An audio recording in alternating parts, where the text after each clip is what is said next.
한국 항공우주산업이 완제기 수출을 2년여 만에 재개했다. 태국 정부가 T-50TH 2대 수출 계약을 앞두고 막바지 조율에 들어간 것으로 확인됐다. 카이의 완제기 수출은 2018년 12월 이후 끊겼다. 2019년 9월 취임한 안현호 사장은 취임 1승으로 완제기 수출을 꼽았지만 현재까지 이렇다 할 수출 실적을 거두지 못했다. 23일 업계에 따르면 태국 정부와 카이는 태국 공군의 항공전력 강화와 효율적인 조종사 훈련을 위해 T-50TH의 추가 수출에 대한 협상을 진행했다.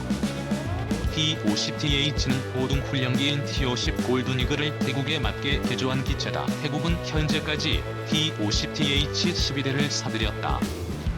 카이는 2015년 1차로 4대를 수출했고 2017년 8대를 추가로 수출했다. 2019년 5월엔 T-50TH 개조, 개량 계약을 맺었다. 태국은 지난해 2대를 추가 도입하고자 했지만 코로나19 여파로 국방 예산이 삭감되면서 무기한 연기됐다. 도입을 취소하는 것 아니냐는 우려도 나왔다. 그러나 태국 공군이 T-50TH에 대해 높은 만족도를 보이면서 해가 바뀌자마자 협상 테이블에 나선 것으로 풀이된다.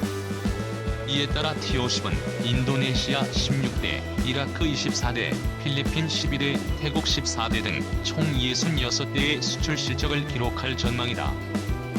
카이는 2001년 인도네시아에 KT-1을 처음 수출한 이후 수출 시장 개척에 속도를 냈다. 2010년대 들어서는 2011년 인도네시아, 2012년 페루, 2013년 이라크, 2014년 필리핀, 2015년 태국, 2016년 세네갈, 2017년 태국, 2018년 인도네시아 등 8년 연속 수주를 따냈다. 그러나 2019년부터 수출 소식은 끊겼다.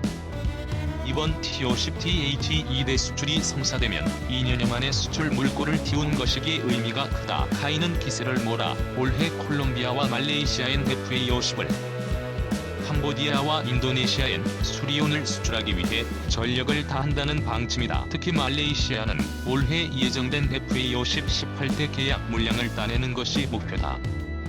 안현호 사장은 지난 2일 서울 코엑스에서 기자간담회를 열고 지난 2년간 완제기 수출 실적이 전무했지만 올해는 좋은 소식을 전해드릴 수 있을 것으로 기대하고 있다며 콜롬비아의 경우 FA-50을 눈여겨보고 있어 우리도 상당히 공을 들이고 있다고 말했다.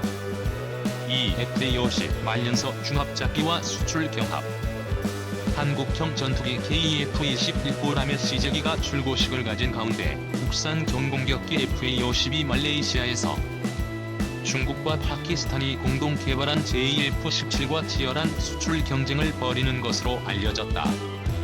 본 소식통은 11일 한국과 유럽, 중국, 파키스탄, 인도 등이 말레이시아 전투기 수주전에 뛰어들었다며 한국의 FA-50과 중국, 파키스탄이 공동 생산한 JF-17이 치열한 물밑 경합을 하고 있다고 전했다. 말레이시아는 기존 러시아 수호의 전투기 성능 개량과 함께 러시아 미그-29를 대체해 경전투기 18대를 신규 도입하는 사업을 추진 중이다. 프랑스 라팔, 유럽 유로파이터, 미국 F-18 등도 뛰어들었으나 말레이시아가 예산 문제로 경전투기로 눈높이를 낮추면서 사실상 FA-50과 JF-17이 앞선 가운데 인도의 테자스 등과 경쟁을 펼칠 전망이다. 앞서 필리핀과 이라크 등에 판매된 FA-50이 말레이시아에 수출된다면 KF-21 CJ기 출고에 이은 한국 항공기 산업의 또 하나의 회구가 될 수 있다. FA-50은 최대 마하 1.5의 비행속도와 정리더 정보 수신기, 정미사일 회피용 체프 발사기, 야간 투시장치 등을 탑재하고 있다. 문제는 말레이시아가 요구하는 중거리 무장 능력에서 다소 열세를 보인다는 점이다. FA-50은 AIM-9 공대공 유도탄과 한국형 정밀유도 폭탄 공대지 유도탄 등을 탑재하지만 중거리급 무장에선 보완이 필요하다. 반면 JF-17은 최대 마하 1.8의 비행 속도를 비롯해 제1이나 항공전자장비에서 FA-50과 비슷한 수준이지만 사거리 200km 이상의 중거리 공대공, 공대지 미사일을 장착하고 있다. 소식통은 한국 측은 KF-21 블록-1에 탑재할 독일제 단거리 공대공 미사일 등 무장을 말레이시아에 제시했다며, 그러나 말레이시아 측은 사거리가 더 긴 미사일 탑재를 원하는 것으로 안다고 전했다. 3. 대만이 한국의 T-50 도입을 고려 중인 것으로 알려져 있습니다. 아직 구체화된 건 아니지만 대만이 추진 중인 군 현대화 사업들 중에 자국 공군의 AT-3 특주 천고등훈련기를 대체할 새로운 기종 도입 사업이 있습니다. 거기에 한국의 T-50도 포함된 걸로 알려져 있네요. AT-3는 한국의 카이에 해당하는 대만의 AIDC가 60년대 B1, TCH-1 등의 프로기를 개발한 이후 1970년대 말부터 80년대 초 걸쳐서 자체 개발한 고등훈련기로 1984년부터 1990년까지 63대가 생산, 배치된 바 있습니다. 이 기체들이 현재 교체 시기가 도래한 거죠. 대만 정부와 AIDC는 AT-3 후임으로 신형 AT-5를 개발해 이를 대체한다는 구상도 있었지만 개발비 조달과 고립된 외교 상황으로 인한 기술 도입의 어려움으로 개발 사업은 결국 취소됐었습니다. 대만은 한국보다 전투기 개발 역사가 훨씬 오래됐습니다. 개발 역사가 한국과는 20년 가까이 차이가 나죠. 한국이 T-50 개발에 기술적 어려움을 겪던 2000년대 전후에 해외 기술 도입선들 중엔 대만도 끼어 있었습니다.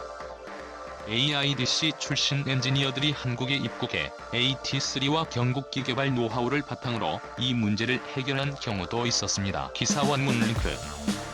현재 대만은 국방 예산 부족, 정치인들의 잦은 변덕, 중국의 압력 문제 등 여러가지 요인으로 10여 년간 식무기 도입 사업이 거의 정체 상태였었습니다.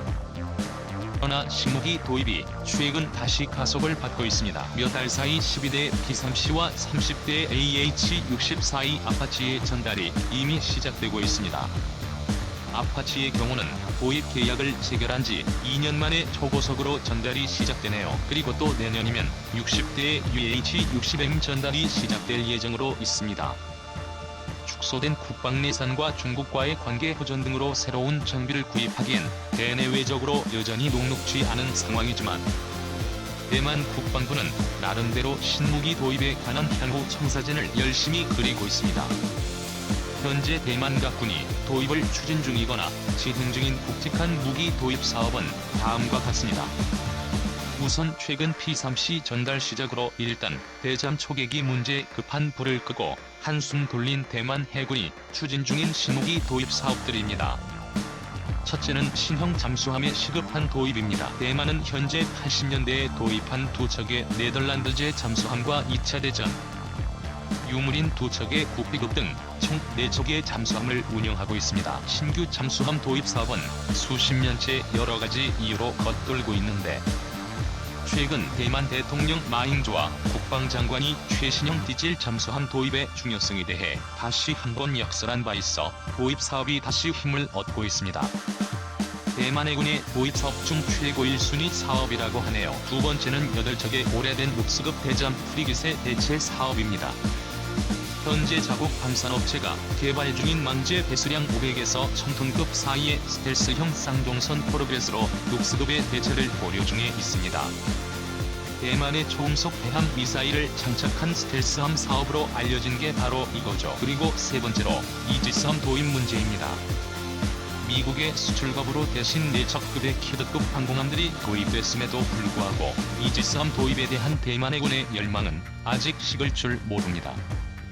중국의 탄도 미사일 위협에 맞서 대만 해군이 제일 시급한 게 이지스급 구축함 도입 문제라고 합니다. 한편 대만 해병대는 2006년 54대 도입한 AAV-7A1 수륙량용 장갑차의 추가 구매 사업을 진행 중에 있습니다.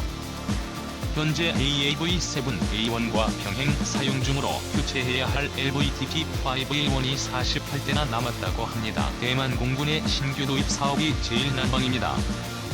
대만 공군은 F-35 도입을 열망하고 있습니다. 미라지 2000과 현재 업그레이드 중인 경복기는 대만 공군의 만족을 주지 못하고 있습니다. 부족한 공군력 때문에 과거 추진했던 66대의 F-16CD 도입 사업은 미국에 의해 거부. 한국